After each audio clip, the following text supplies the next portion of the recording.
नमस्कार दोस्तों, आप सभी का स्वागत है आपके YouTube channel study with Ravi पर। दोस्तों, आज के इस क्लास में हम उत्तराखंड सामान्य ज्ञान व करंट अफेयर्स का मोस्ट इंपोर्टेंट टॉपिक पढ़ने जा रहे हैं, जिसका नाम है कल्याणकारी योजनाएं एवं अन्य कार्यक्रम। दोस्तों, ये एक ऐसा टॉपिक है जिससे एग्जाम में प्रश्न अक्सर पूछ लिया जाता है। जो आपका कल को लोअर पीसीएस का एग्जाम है, इस एग्जाम में तो यहाँ से प्रश्न बनना कन्फर्म है, ठीक है, क्योंकि दोस्तों लगातार इस चैप्टर से प्रश्न पूछे ही गए हैं। तो इस चैप्टर के दोस्तों आज हम MCQ करने वाले हैं। जो आपका परीक्षावाणी का नया एडिशन रिलीज हुआ है, 16वां एडिशन, तो उस एडिशन से हम अपने इस चैप्टर को कंप्लीट करेंगे, ठीक है। तो इस चैप्टर के लास्ट में जितने भी MCQ दिए हैं तो वह सभी हम इस क्लास में पढ़ने वाले हैं, ठीक है। जिससे दोस्तों अगर इन MCQ में से कोई भी क्वेश्चन कल को आपसे पूछ ले जाए तो आप उसका आंसर दे सकें, ठीक है। तो चलिए शुरू कर लेते हैं आज की अपनी इस क्लास को। आपसे रिक्वेस्ट है कि प्लीज़ आप इस क्लास को एंड तक जरूर देखिएगा। तो पहला क्वेश्चन है कि राज्य में नई युवा नीति को प्रख्यापित किया गया। तो राज्य में नई युवा नीति को लागू किया गया तो वह 2023 में लागू किया गया था। सही आंसर रहेगा ऑप्शन डी। दूसरा प्रश्न है कि पंचायतों व वन पंचायतों में महिलाओं के लिए आरक्षण की व्यवस्था की गई। तो पंचायतों व वन पंचायतों में महिलाओं को 50% आरक्षण की व्यवस्था की गई है। सही आंसर रहेगा ऑप्शन सी, ठीक है। ये व्यवस्था दोस्तों 2008 में उत्तराखंड के मुख्यमंत्री भूपेंद्र चंद्र खंडूरी के द्वारा की गई थी, ठीक है। तीसरा प्रश्न है कि दिव्यांग लोगों को सरकारी सेवाओं में कितने प्रतिशत आरक्षण की व्यवस्था है। तो दिव्यांग लोगों को राज्य की सरकारी सेवाओं में 4% आरक्षण की व्यवस्था की गई है। सही आंसर रहेगा ऑप्शन सी। चौथा प्रश्न है कि राज्य में आपातकालीन चिकित्सा सेवा योजना 108 कब शुरू की गई।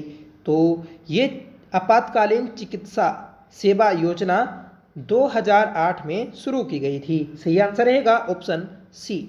नेक्स्ट क्वेश्चन है कि मुख्यमंत्री महालक्ष्मी का संबंध निम्न में से किससे है। तो मुख्यमंत्री महालक्ष्मी योजना का संबंध महिलाओं से है। सही आंसर रहेगा ऑप्शन सी।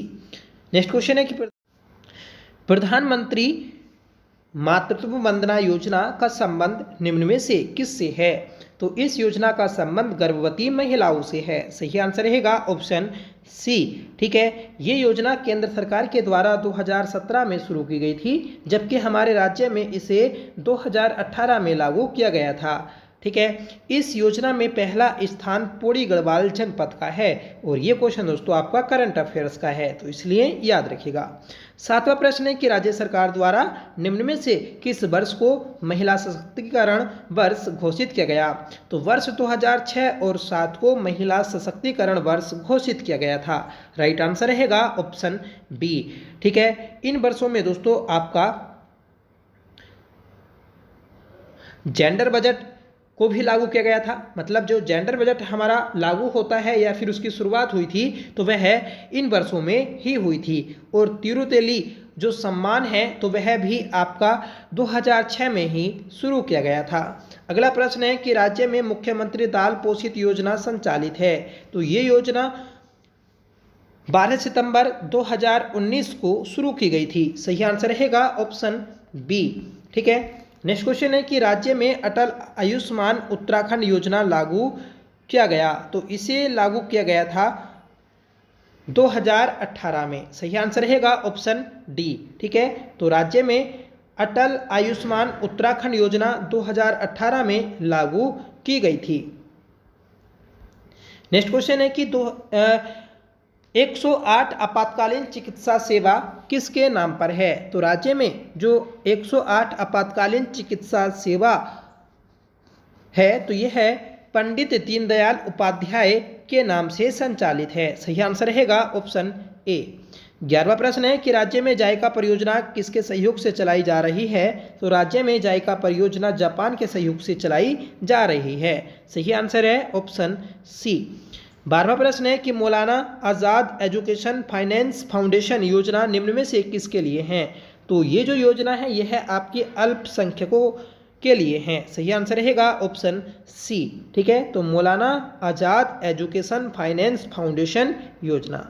नेक्स्ट क्वेश्चन है कि वृद्धों के भरण पोषण हेतु प्रति माह कितने रुपए पेंशन स्वरूप दिया जाता है।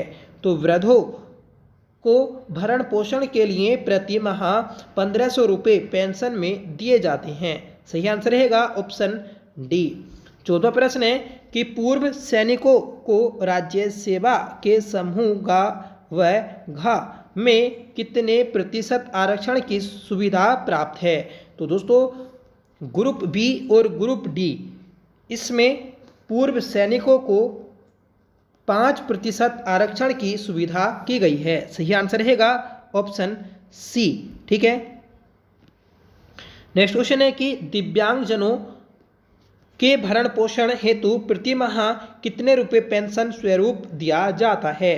तो ये दिया जाता है 1200 रुपये। सही आंसर रहेगा ऑप्शन डी। वृद्धों को दोस्तों 1500 और दिव्यांगजनों को 1200 रुपये। देखिए हमने जो 14वां प्रश्न पढ़ा था कि पूर्व सैनिकों को राज्य सेवा के ग्रुप सी और ग्रुप डी में जो आरक्षण है तो वह 5% है। अगर यहीं आपसे पूछ लिया जाए कि राज्य आंदोलनकारियों को कितने % आरक्षण दिया गया है तो 10% दिया गया है। ठीक है, नेक्स्ट क्वेश्चन है कि प्रदेश में नंदा गोरा योजना चलाई जा रही है। तो ये योजना जो चलाई जा रही है आपकी 2017 से चलाई गई। सही आंसर रहेगा ऑप्शन ए। नेक्स्ट क्वेश्चन है कि राठ विकास अभिकरण की स्थापना की गई। तो राठ विकास अभिकरण की स्थापना की गई थी पुरी गढ़वाल में। सही आंसर रहेगा ऑप्शन बी। नेक्स्ट क्वेश्चन है कि उस्ताद योजना संबंधित है। तो राज्य में उस्ताद योजना यह है आपकी अल्पसंख्यक से संबंधित है। सही आंसर रहेगा ऑप्शन बी। ठीक है, तो अल्पसंख्यक वर्ग से संबंधित है उस्ताद योजना। चारधाम रेलवे परियोजना की शुरुआत कब की गई थी। तो इसकी शुरुआत की गई थी 2017 में। सही आंसर रहेगा ऑप्शन सी। 20वां प्रश्न है कि मुख्यमंत्री वात्सल्य योजना शुरू की गई। तो ये योजना शुरू की गई थी 2 अगस्त 2021 को। राइट आंसर रहेगा ऑप्शन डी। ठीक है, कोरोना काल में दोस्तों ऐसे बच्चे जिनके माता पिता की डेथ हो गई थी कोरोना के टाइम, तो उन बच्चों को दोस्तों इस योजना का लाभ दिया जाता है। ठीक है, और कब तक दिया जाएगा तो दोस्तों जब तक ये बच्चे 18 साल के नहीं हो जाते। तो आपको याद रखना है कि इस योजना को 2 अगस्त 2021 में शुरू किया गया था और इस योजना के तहत 3000 रुपये प्रति माह दिए जाते हैं। अगला प्रश्न है कि प्रदेश में मुख्यमंत्री आंचल अमृत योजना चलाई जा रही है। तो राज्य में आंचल अमृत योजना यह 3 से 6 वर्ष के बच्चों को दूध उपलब्ध कराने हेतु चलाई जा रही है। 22वां प्रश्न है कि निम्न में से किस उद्देश्य की पूर्ति के लिए वर्ष 2021 में मिशन गोरा शक्ति को प्रारंभ किया गया था। तो ये प्रारंभ किया गया था महिलाओं की सुरक्षा, सशक्तिकरण तथा उनके प्रति होने वाली हिंसा की रोकथाम के लिए। ठीक है, तो ऑप्शन बी आपको याद रखना है।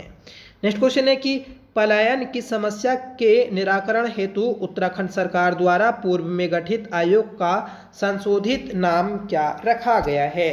तो इसका नाम रखा गया है ग्राम्य विकास एवं पलायन निवारण आयोग। सही आंसर रहेगा ऑप्शन बी।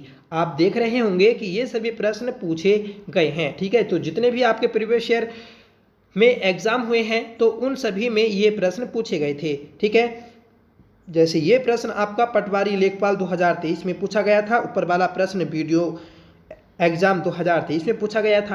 ठीक है, उत्तराखंड सरकार के वात्सल्य योजना के अंतर्गत कितनी धनराशि दी जाती है। तो 3000 रुपये की धनराशि दी जाती है और ये भी पटवारी लेखपाल 2023 में पूछा गया था। निम्नलिखित में से कौन सा एक ग्राम्य फर्स्ट के उद्देश्य से संबंधित नहीं है। तो सही आंसर रहेगा ऑप्शन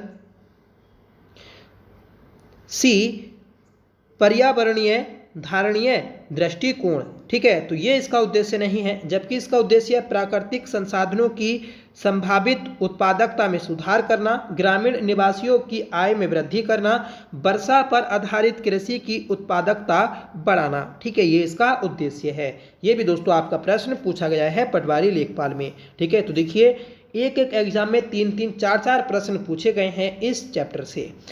अगला प्रश्न है कि उत्तराखंड में किन उत्पादों में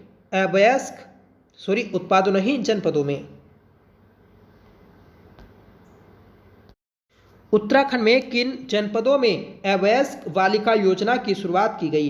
तो इस योजना की शुरुआत की गई थी हरिद्वार और उधम सिंह नगर में। सही आंसर रहेगा ऑप्शन सी।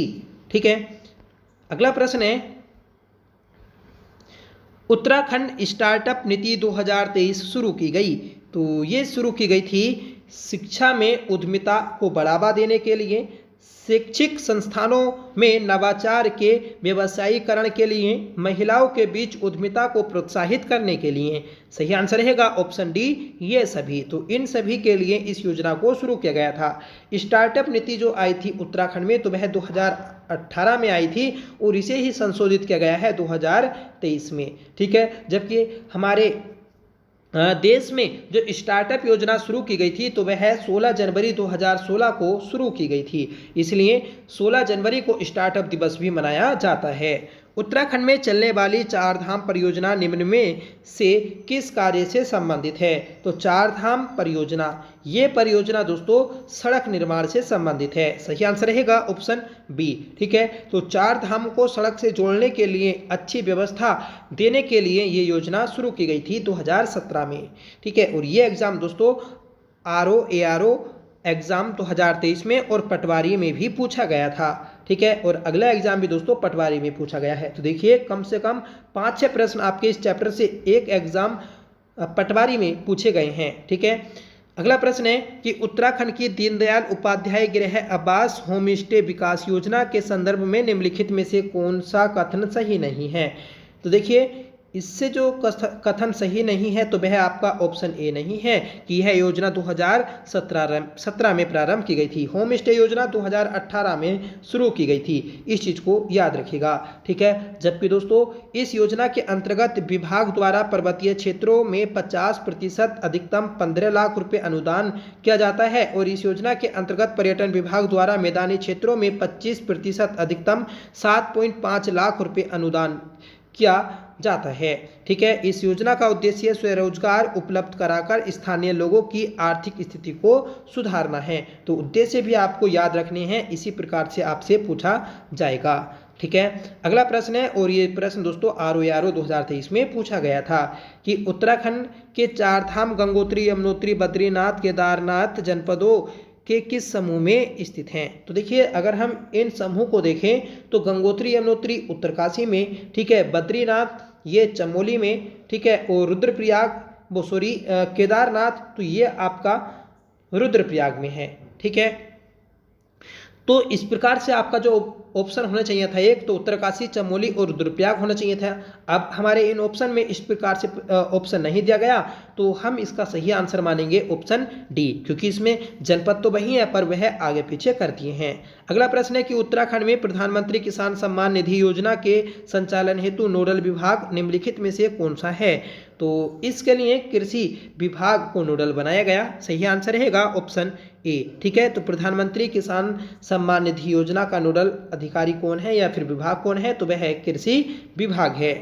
अगला प्रश्न है कि निम्नलिखित में से कौन उत्तराखंड में प्रधानमंत्री किसान सम्मान निधि योजना के संचालन हेतु नोडल अधिकारी नामित किया जाता है?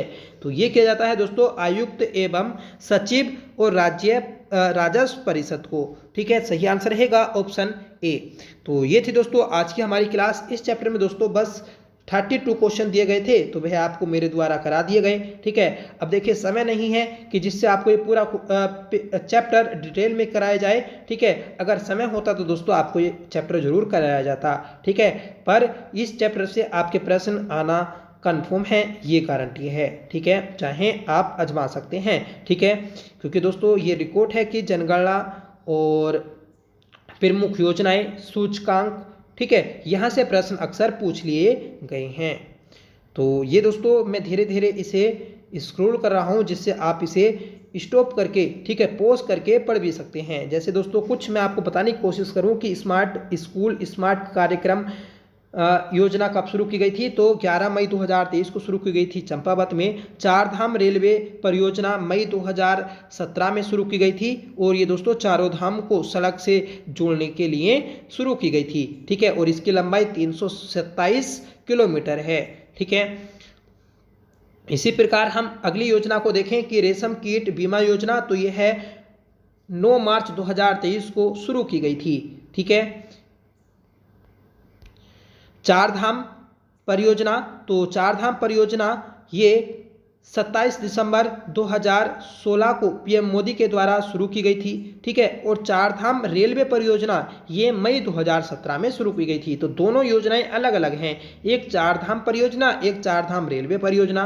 रेलवे परियोजना 2017 में, और जबकि दोस्तों सिंपल चार धाम परियोजना ये आपकी 2016 में शुरू की गई थी। इसका टारगेट 2024 को माना गया था। और ये जो हिस्सा है यह आपका ओल्ड वेदर रोड का हिस्सा है, जिसकी लंबाई 889 किलोमीटर है। ठीक है। और इसे पीडब्ल्यूडी और बीआरओ के द्वारा बनाया जा रहा है। इसी प्रकार हम देखें पीएम विश्वकर्मा योजना, तो यह है 17 सितंबर 2023 को शुरू की गई थी। ठीक है। इसी दिन दोस्तों विश्वकर्मा जयंती भी मनाई जाती है, और जितने भी दोस्तों राज्य के शिल्पकार हैं, कारीगर हैं, कौशल कार्य करने वाले हैं, उन सभी को सम्मानित किया जाता है। पीएम किसान सम्मान निधि योजना, तो यह 1 दिसंबर 2018 में शुरू की गई थी। ठीक है। जिसके अंतर्गत प्रति वर्ष कुल 6,000 रुपये 3-3 हजार की किस्तों में 2 बार दिए जाते हैं। राठ विकास प्राधिकरण, इसकी स्थापना 2014 में की गई थी और पौड़ी गढ़वाल में इसे बनाया गया था। ठीक है। अगली योजना है हमारी मधुग्राम योजना, तो यह है वर्ष 2020 में प्रारंभ की गई थी और ये राज्य के 13 जनपदों में लागू है। ठीक है। इससे दोस्तों मधुमक्खी पालन को बढ़ावा दिया जा रहा है। अगली योजना है पीएम स्वनिधि योजना, तो 1 जून 2020 में शुरू की गई थी और इसे उत्तराखंड में 1 जुलाई 2020 में शुरू किया गया था। ठीक है। जायका परियोजना ये हमने पढ़ी थी कि जापान के सहयोग से शुरू की गई थी और यह 2014 में शुरू की गई। ठीक है। और कोविड-19 के दौरान यह योजना बंद रही, जिसे 20 दिसंबर 2022 में पुनः शुरू किया गया। अगली योजना है मुख्यमंत्री निःशुल्क गैस रिफिल योजना, तो यह है 12 फरवरी 2023 को शुरू की गई थी पौड़ी गढ़वाल से। ठीक है। जिसके तहत दोस्तों आपके सिलेंडर, जो गैस सिलेंडर होते हैं, तो वह मुफ्त दिए जाते हैं। मुख्यमंत्री दाल पोषित योजना, तो ये भी योजना पूछी गई थी। ठीक है। जिसका हमने आंसर बताया 12 सितंबर 2019। ठीक है। इससे क्या होगा, इससे दोस्तों जो गरीब वर्ग के व्यक्ति हैं तो उन्हें राशन के साथ दाल भी उपलब्ध कराई जाएगी। रूफटॉप गार्डनिंग योजना, तो यह 15 जनवरी 2023 को शुरू की गई थी और इसकी घोषणा 25 दिसंबर 2022 में शुरू की गई। ठीक है, यह की गई। तो ये चीज़ आप याद रखिएगा। तो इसी प्रकार हम दोस्तों अगर इसे पूरा पढ़ लें तो आपका शायद ये चैप्टर अच्छे से कंप्लीट हो जाए। अपनी सरकार आपके द्वार योजना, तो जुलाई 2023 में शुरू की गई। ठीक है। और इसका दोस्तों एक नंबर भी है, टोल फ्री नंबर, तो ये नंबर आपका है, इसे आप याद मत रखिएगा। ठीक है। इस योजना का लाभ अपनी सरकार पोर्टल के जरिए रजिस्टर्ड अपनी शिकायत को रजिस्टर करके पाया जा सकता है। ठीक है। आंचल कैफे योजना, तो 1 दिसंबर 2022 को शुरू की गई थी आंचल कैफे योजना। दुग्ध उत्पादन को बढ़ावा देने के लिए इसे शुरू किया गया था। इसके तहत दोस्तों 100 आंचल कैफे भी स्थापित किए गए। ठीक है। और कहाँ पर किए गए थे, तो आपको बताना होगा उधम सिंह नगर में। ठीक है। उधम सिंह नगर के रुद्रपुर में और देहरादून में। इससे जो इम्पोर्टेंट है तो वह यह है कि जो इसका पहला कैफे था तो वह देहरादून में लगाया गया था। ठीक है। फिर है दोस्तों 1 रुपये पानी कनेक्शन योजना, तो 6 जुलाई 2020 को शुरू की गई और ये बीपीएल कार्ड धारकों के लिए हैं। ठीक है। तो 1 रुपये पानी कनेक्शन योजना 1 जुलाई 2020। अगली योजना है उत्तराखंड मिलेट मिशन योजना, तो ये योजना 16 फरवरी 2023 को शुरू की गई थी। सही जो इसका डेट है तो वह आपको याद रखना है। गोट वैली योजना, तो 1 दिसंबर 2022 को शुरू की गई और ये दोस्तों बकरी दुग्ध डेयरी उत्पाद व मांस के ब्रांड के रूप में स्थापित की गई है। अगली योजना है हिम प्रहरी योजना, तो ये योजना दोस्तों 2022 में शुरू की गई थी। ठीक है। तो इसे आप याद रखिएगा। तो इसे दोस्तों धीरे धीरे स्क्रॉल कर देता हूं, आप इसे खुद पढ़ने की कोशिश कर लीजिएगा, क्योंकि दोस्तों समय नहीं है। अगर समय होता तो मेरे द्वारा दोस्तों आपको ये पूरी योजनाएं करा दी जाती। ठीक है। तो इसके लिए आप माफ़ करिएगा कि मैं आपको ये चैप्टर नहीं करा पाया। मुझे दोस्तों चैप्टर कराना था, ठीक है, पर कोशिश की थी दोस्तों, पर समय नहीं मिला, इसलिए नहीं हो पाया। ठीक है, आने वाले एग्जाम से पहले आपकी ये पूरी परीक्षावाणी करा दी जाएगी, क्योंकि दोस्तों परीक्षावाणी आपके उत्तराखंड जीके के लिए बेस होता है। अगर आप उत्तराखंड में किसी भी एग्ज़ाम की तैयारी कर रहे हैं तो सबसे पहले आपको ये पढ़ना ज़रूरी है। ठीक है, इस बुक को पढ़ना ज़रूरी है। उसके बाद दोस्तों आप कोई भी बुक पढ़ें, ठीक है, तो पढ़ सकते हैं, पर सबसे पहले आप इस बुक को ज़रूर पढ़िएगा। ठीक है, तो चलिए फ्रेंड्स, मिलते हैं हम नेक्स्ट वीडियो के साथ। तब तक के लिए bye, thank you so much for watching. आप कमेंट करके बताइएगा कि आपको ये क्लास कैसी लगी। आई होप ये क्लास आपको पसंद आई होगी। अगर आपको पसंद आई हो तो प्लीज़ इसे लाइक करिएगा, दोस्तों में शेयर करिएगा। ठीक है।